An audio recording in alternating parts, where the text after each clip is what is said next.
Hey, this is Scott, and today we're going to talk about my favorite flash. If you saw my last video, I did it on my favorite LED, which was the ML60 family of lights. And it is a Godox unit, and this one's LED. And I'm pointing that out because the reason I like these is because they are a match for my LEDs. Let me go ahead and put this down. Go ahead and tilt this up. If you look at the diameter, they are the same. And they also use the exact same Godox mount. And if you didn't see my video, essentially the Godox mount is kind of a mini Bones. Let me show you that briefly. Here's your Bones mount. Hopefully you can see my face, and you can see got three little keys there, and this is a Godox mount. As you can see, it's much smaller. It fits inside the Bones. Now the reason I like the mount is because it makes the entire system more compact, because this is the regular reflector for the LED unit, and this you could call the standard reflector for the flash, and this is your typical 7-inch reflector that you would use with most systems. So the fact that by not using a Bones mount, you have a more compact system. They make light boxes that are particularly fit. The Godox mount, and this is one. This is from a company called Glow, and it is a 25.5-inch deep parabolic. And the important part is, as you can see, again, the mount, it's hard for me to see what's going on there, is small. And so when I take this down, which I'll go do that right now.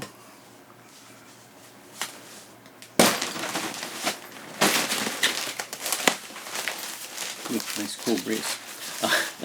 It makes for a small package and pops up quick, so that mount makes a considerable difference in size, because you're normally looking at a mount like that, so you're carrying a lot more extra weight. Now again, if you want a bigger box, and they make bigger boxes than these that also support the Godox mount, and they also make inserts that'll fit into the standard bracket that are also the Godox mount, so you can actually use them with your typical Bowens or typical softbox units, just by changing that internal insert. Now, in case crashing thing, if you are, and pick that up. If you are well invested in Bowens, I can understand, and you don't want to necessarily go away from that mount, you don't have to. You can either, you've got two options. You can either go with this bracket, which is an S2 bracket, and you can adjustable, etc. And all you have to do is take your unit, and you would probably take this off, and you would mount the light directly into this bracket and close it up, and you would take off the existing bracket. Now, there are advantages to that, there's disadvantages. One disadvantage is this thing's heavy. But oddly, it's only this piece that's heavy. So if you take out 3 screws, you can actually take this off, and then you're just left with the plastic piece, which is not heavy at all, and then we can just slide that on there using the original foot, and then you can go away and you can put on your typical Bowens mount, reflectors, softboxes, etc. So you have the ability to change. So to me, the Godox mount is plus. To you, it may not be. AD300, you can make it use a Bowens mount all the time. And they did a pretty good job with this. I won't be putting them on my lights. I bought one. I'm going to sell it because I don't think, for me, it's the right answer. But for someone else, it may be. Essentially, they made one. You got to put this little bracket on. You got to line it up. And I'll explain why in a second. Okay, so you put this little bracket on. There's screws to screw together and make it really solid. And then they have this Godox mount. And you take this and you match it up and you put it on. And I'm not going to compress this on all the way because I'm not going to keep it on. But essentially, you put it on like that. The nice feature about this, for those people who are interested, is when you do the, if you're familiar with the Bowens mount, you put it in, you click it in, then you have to have some kind of lever or whatever to disengage it so you can get your cover off. This one has the same thing, slightly different. So I'm going to go ahead and line this up and put this on. So there we go. It is now a Godox mount. It will now always have this attached to it. It's not something you put on and you take off and you put on, you take off. It's not really designed for that. You screw it together, so it's really put it on once and leave it on. But the nice thing about it is that if you did want to use both Godox mount reflectors and the Bowens, this button to disengage the Bowens mount also affects the mount below, and it is made, I don't know if that made sense, it is made so you can put on the Godox mount reflectors. Even though you have this on, you can put on the Godox mount and take them off, because when okay, it'll be a pain in the ass to do this. So there, I went ahead and put it all the way on, much to my dismay later in getting it off. I can now put on the Godox mount whenever I want, and but as you know, the button to disengage is down here, but it's in line with this. So they were very creative in making it so I can still use these. This button now engages the button that's now covered up, so that I'm able to get my small mount things off. So at the added burden financially of putting that on, which is not too much, I think it's around $30 altogether. You'd have to look it up.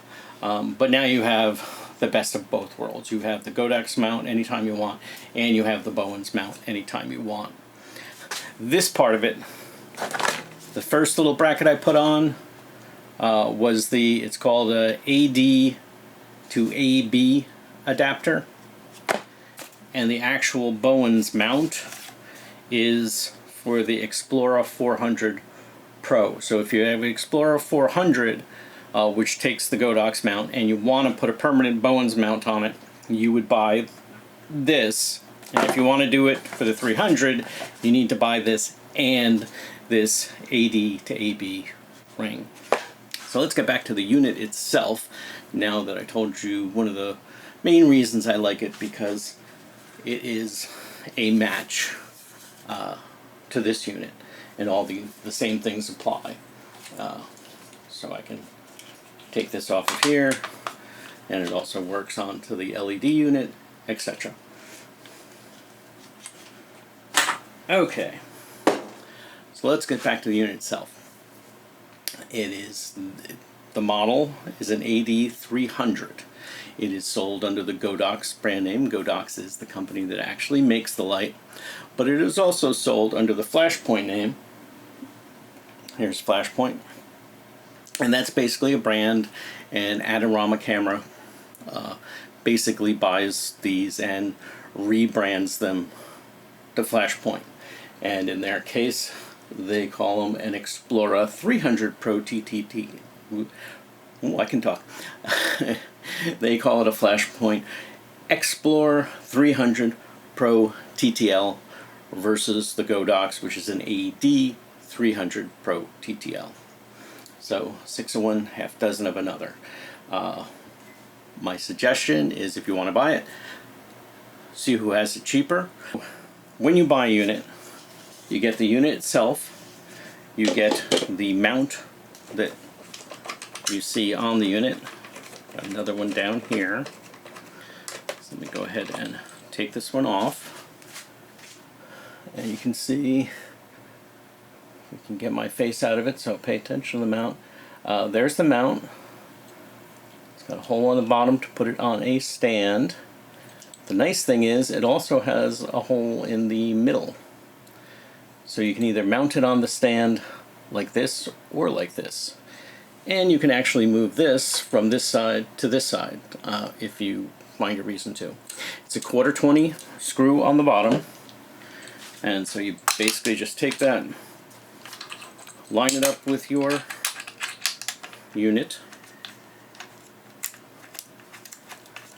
and screw it on. So technically, if you had some other 1/4-20 that you wanted to connect this to, you actually could as well. So let me go ahead and put the basic connector there, and we'll get a closer view of the unit. So there we see the Flashpoint logo. There is the, I suppose I should take this off. There is the, where the flash tube is, and there's that side, and then here's where the battery goes in. Let's go ahead and turn that on, and you can see the display. Stop it from looking at my face. Okay, and this is the battery, and pop that out, and there's the battery. Now, if you're familiar with the AD200, this, I believe, is the exact same battery, so they are interchangeable, because that's nice, because the AD200 is very popular, and then you might want to upgrade to this one. So this is also the reflector that you get in the kit, and when you buy the kit, you get a nice little box, and it's got a semi-hard case, and it's got areas that fit the flash, your battery, your light stand connector. So that's nice, and it's a nice package size. So let's look more into the light itself. As I said, there's the light. Get up close again. There is the flash side of it, and you can see it has a Pyrex protector on it, and I'm going to go ahead and pull that off. So there is the Pyrex, and it's frosted on the front to help the light spread. And there is the business end. There's a flash tube, and that little yellow dot is the LED modeling light in the center. And then these just clip on, so let me go ahead and clip that back on. Get a little paranoid doing this. but it's a pretty simple process. The flash tube is user replaceable, so that's nice. Because depending upon how much you used it, sooner or later you will replace a flash tube. I'm going to go here, I'm going to turn this unit on. I'm going to go ahead and turn on the modeling light. And basically it's LED, so it's not taking a lot of power. I believe it's like 10 watt seconds. And to put that in relative values, the general rule is for every watt, LED watt is equivalent to about 7 incandescent watts. So this one being about 10 watt seconds, you're getting roughly something like a 70 watt in a traditional light bulb. Maybe a little bit more, maybe a little bit less. I don't have any way to really measure that.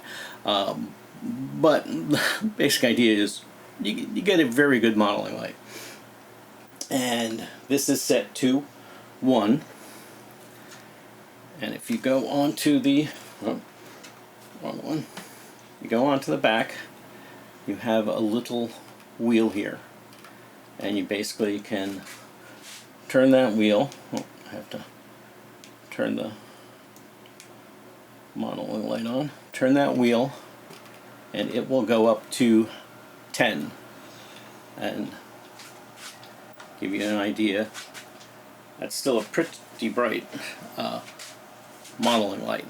In fact, being LED and being 10 watts, if you needed to and you wanted a little light but you didn't necessarily need the flash, you could literally use this as an LED light because the color metrics on it are pretty good. I believe they're almost identical to the ML60, so it's got a quality LED in it. Now it does have a fan, and that fan's going. It's not terribly loud, but it is loud, so depending upon what you're doing, the fan could be a problem, being that that's not its really intended purpose. So let's go back in here. I'm going to go and set this back down to just 1 so it's not overpowering. The other kind of weird thing is that the modeling light is bicolor. So if you, hopefully you can notice, you can either go from 3000, which is a warm light, and you can go up to 10,000, which is a little bit on the cold side. Oh no, not 10,000, sorry, 6,000. So let me go ahead and put this back to 5,500. And I don't know why they did that.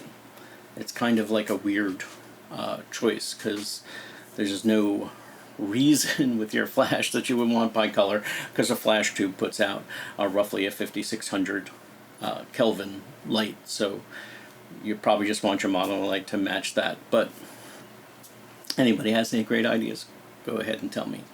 Now let me go ahead, I'm going to put up a chart here with the regular specs, so you can look at that. If you need to, go ahead and pause it to read what you need to see in the specs, and then I'll go on with the light. So we were seeing the points that, one, positive for me, it takes that Godox mount that is small.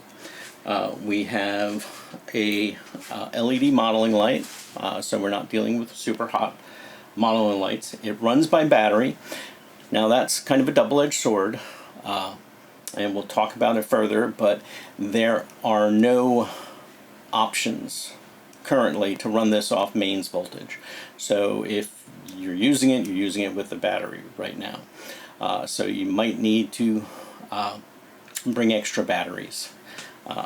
I do a lot of work in the studio where I still use this light because I like it. I kind of wish there was an option that I could plug it into mains and not have to worry about where the battery is charged, whatever, or if I forgot to charge my battery, I can just plug it in and use it. But be aware, it's a battery unit, and it is strictly a battery unit. Now we can go here, and maybe what we'll do is use this unit to show it. Go ahead and turn it on. We have if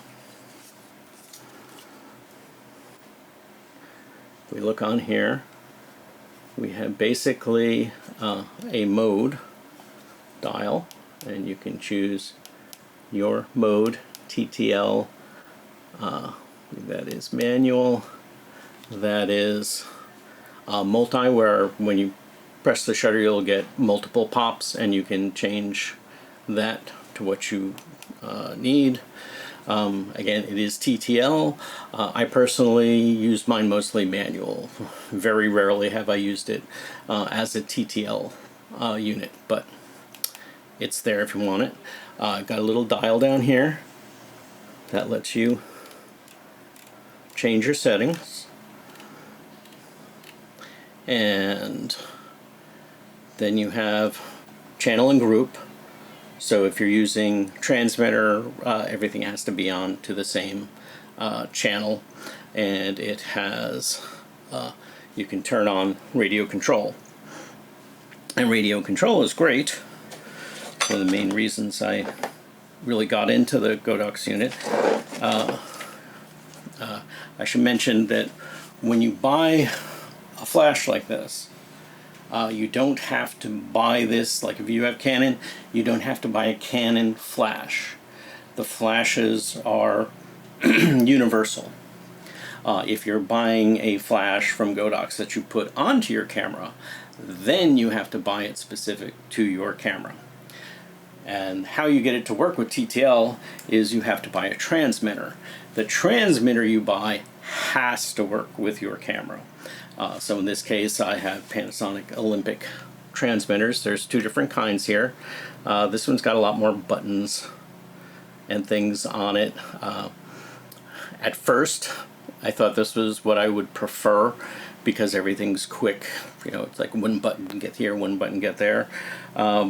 But I kind of got annoyed by the size. So I didn't, I use it, but I don't use it all the time. The one I tend to use the most is this one. And there, got it on. You can hopefully see that it's set to 21 is my channel. So all my lights are set to 21, so they'll work with it. You choose which group you want to control, A, B, C, D, or E up here. You can fire the unit from here when you put it onto your camera and you start. Let's see, let's go here. Don't know if you'll be able to see this, but hopefully. I can go in here, I can choose A, which will then highlight that on the back of my controller, and now I can sit there and adjust the settings. So here I adjusted it to 1/32, and oh, I nudged it. 1/32, and the unit now is set to 1/32, and I can test it if I want. So you have the ability to make up A, B, C, D, E banks of lights. You can have multiple lights on A. You can make each one of your individual lights a separate letter, whatever works best for you. If you have like a group of background lights, you might want them all to come on, be on one channel. But be aware that if you have lights on one channel, any settings you make will be the same for all your lights. So depending upon what you're doing, you can make your lights individual, or you can set them into banks. So that's it. That's the controller. Then it has a little menu in it where you can change things, but I won't go too deeply into that, but transmitters are great. Now what we'll do is go into the functions. When you go to the back of the light, you can hit, come on, you can hit this button. Ooh, not that button. This button, and this will bring you into your functions. And again, we turn this wheel, and you have several different functions there. And then you can press this wheel in, and then that lets you change the settings for each of those individual things. And let me go ahead and read these and try to explain them. They don't all need explanation. Some of them are pretty direct and to the point, but some are a little bit more confusing.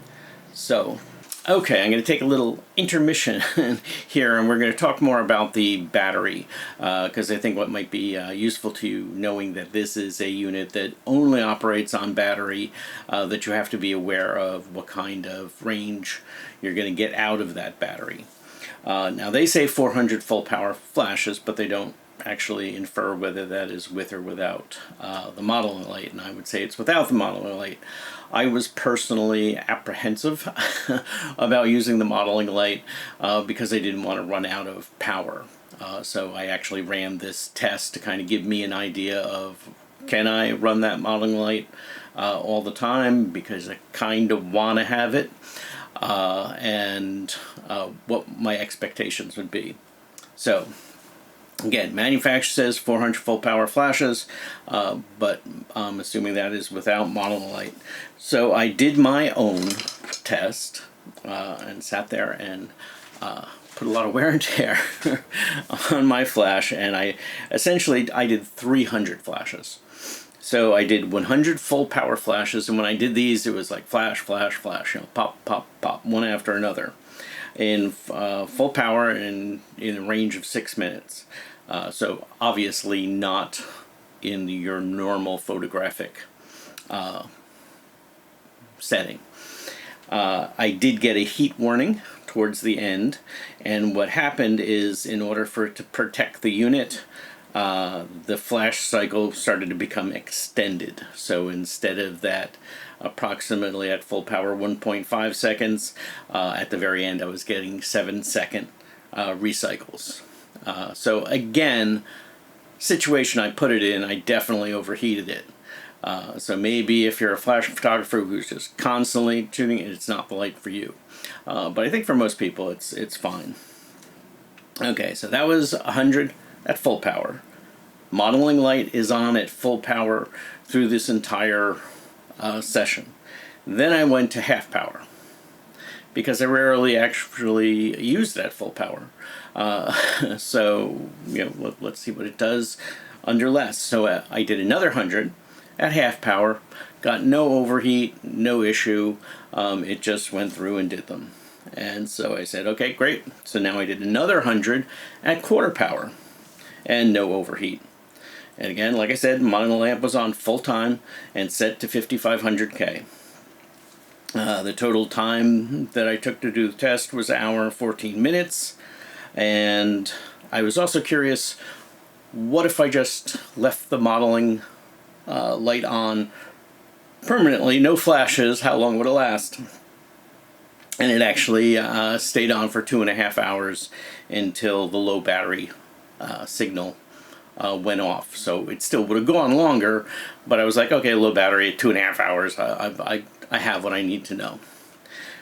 So I think you can have some good expectations of just how long the battery is going to last in these units. But if you think that you might need it, or if you're taking a safety, go ahead and buy an extra battery. I believe they cost about $69, so they ain't cheap. Which again, since a lot of times I'm still in the studio, I wish they had a mains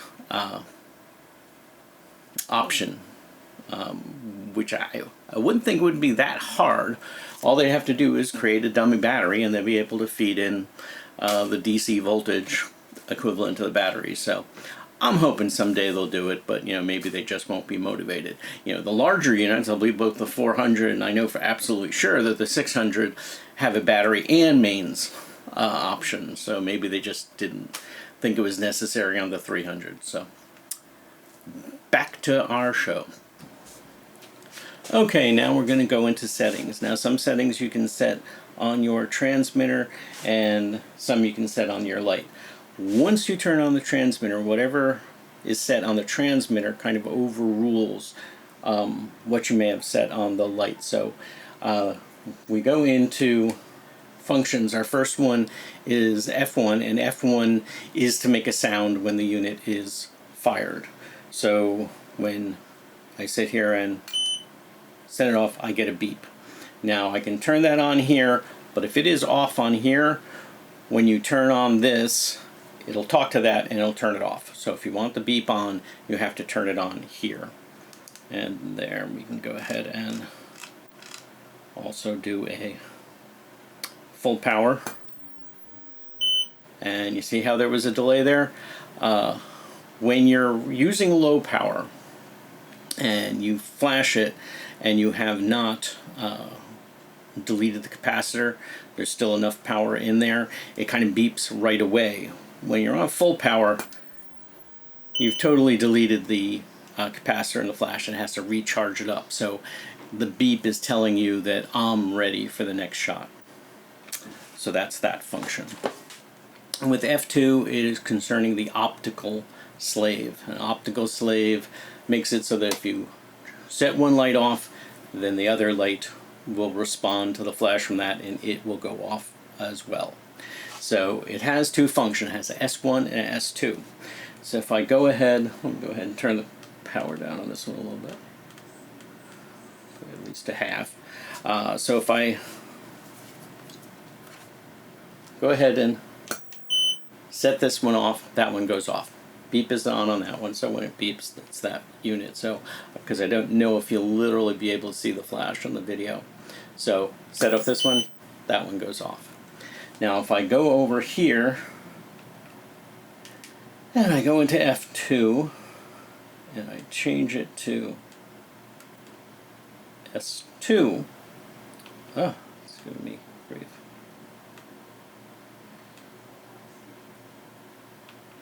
Okay, set it to S2. What it does is it will ignore the first flash and it waits for the second flash. So there's certain circumstances where you might have a pre-flash. You don't want your optical slaved one to go off during the pre-flash. You want it to go off during the final flash. So I need to press this twice. So 1 doesn't go off, 2, it does go off. 1 doesn't go off, 2, it goes off. So you can basically set it to control when that will go off, whether it's 1 or 2. So right now I'm going to go back in there and I'm going to turn the optical slave off. And we'll go on to F3. Get my little book here. On F3, this is auto standby. So basically you can set it so that it will never power down, where it'll power down in 30 minutes, 60 minutes, or 90 minutes. So that's just to conserve battery. Okay, so F4 lets you put a delay on the flash. So I'm going to go in here and I'm going to change the delay down to something manageable like 4 seconds. So if I go in here and set the flash off, it's not going to actually fire until 4 seconds have passed. So again, press it, 4 seconds goes by, and then the flash will go off. So that is function F4. Now the next one is F5. This one is mask, and it's a little bit confusing. I'll just explain it. Maybe someday I will do a sample. If you're doing product photography, because it usually needs to be something that's static, it'd be hard to do this with a model. You can set it up so that your flash units or your banks, each flash can be either N1 or N2. So you may set like your background lights to N1 and your foreground light that's lighting your product to N2. So when you go into that function, you either choose off N1 or N2. Now what happens is that when you press the shutter, the first time you press it, it will only fire the N1 lights. The next time you press the shutter, it will set off the N2 lights. So what this gives you is you basically end up getting a silhouetted version of your product because the background's all lit, but the product now is in shadow, so it's black, so you have essentially a mask, and then when you take your next shot, you actually have the picture of the product lit as you've intended it. So it's really neat they put it in, but it's pretty much just for product photographers for the most. But it's a neat little feature. Next one is F6, and that is T.1 display. Now the T.1 is referencing looking at the flash and its duration in a time 0.1. I think you can look at your flash as a T.1 or T.5. The thing is that when your flash first goes off, it's really intense, but then it kind of goes down. It's a curve. It doesn't just go on and then it's like instantly off. It takes a little time to go down. The light keeps on discharging even though it's not at the full power, but T.1 is pretty much that first full power of the flash. And what it does, and again, let me hold up this unit because it'll probably be easier to display it, and this one's already set up with that function on. And if you look at the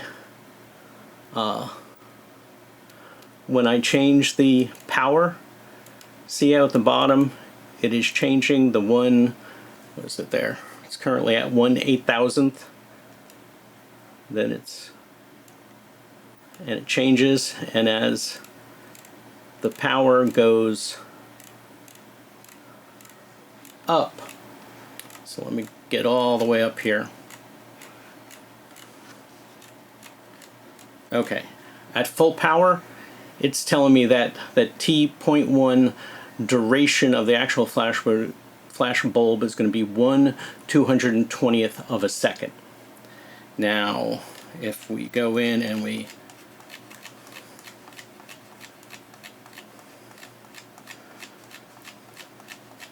set this to the minimum, 1/256th, you can see it is 1/10,200, I don't even know how to say my numbers, but as you can see, it's much faster. And if you're not familiar with that, that's the case in a lot of flash units. When you're using less power, the duration that the flash tube is actually on is much shorter.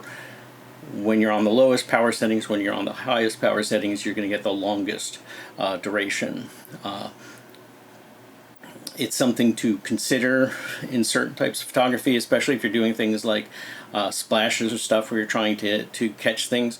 You usually want it very fast. If you're doing like water drop photography, which I've done, if you want to capture that water drop, you need to be like a 20,000th of a second or a 30,000th of a second. And that's usually where speed lights, being lower powered, can, at their lower settings, can be much faster than bigger units like this. So that's what that's there for. And you can make it display all the time, so you'll be totally aware if you choose to be. Now, next one is F7. That's the ID settings. ID settings are above and beyond channel and group. If you've set your channel, my lights are set to 21, and somebody moves into the studio next to me and they're running 21 as well and it constantly interfering, I can, one, change my channel from 21, so hopefully I won't have an issue with them, or I can change my ID setting, and sometimes that will stop the interference. So you can just leave it off. You don't have to give it an ID setting, but you can, if it will be helpful. And the last one, F8, is stable color temperature. I don't know exactly what the trade-offs are. I would have to look it up, but essentially if you really want the color to stay really stable, a lot of them in their normal sense could be, from the lowest setting to the highest setting, could be like a 200 degrees off, or even 300 or 400 depending upon the flash. And of course, if you're doing color critical work, that could be a problem. But with this, you can actually put it in and put it into, as they call it, stable color temperature mode, and then they're saying that from the lowest setting to the highest setting you will have no more than a 75-degree variance in color temperature. So nice little feature there. Okay, now the last thing we're going to go over is value. Now this is where it gets a little bit funny with these lights, and depending upon how you look at it when you buy them, they can be a good value or not. I got some numbers written down here. Let me go ahead and put on my glasses to better read them. Essentially, in the AD family, the Godox AD family, you have the 200, the 300, the 400, and the 600 monoblock type flashes. And you also have relatively new to the family is the little AD100. It kind of looks like a little soda can of a light, which is pretty cool light. And essentially it's 100 watt seconds. So the names kind of give it away. AD100, 100 watt seconds, AD200, 200 watt seconds, etc. So that little light, that AD100, costs $299, or I'm just going to round these up. That's a $300 light. It's a really cute light, and you can pack a lot of them in a bag because they're so small. But the AD200, which is twice the power, so that's a stop more of light, it is basically $350. So it's kind of like hard to justify getting the little light one for $50 more. You can get an AD200, but everyone knows their individual needs and what kind of value they want to get. Now the 300, it's basically $500. Now the prices I'm talking are normal list prices. At certain times of year, they go on sale. When I bought mine, they were essentially $349 or $350. So it was an exceptional value. I was getting it for the price of an AD200. Of course, the AD200 might have been cheaper then, but at that point, the AD300 made a good value proposition to me, and that's when I bought them. Regrettably, I only had the money to buy 2 at the time. I wish I pretty much had 4. It would cover most of anything I wanted to do.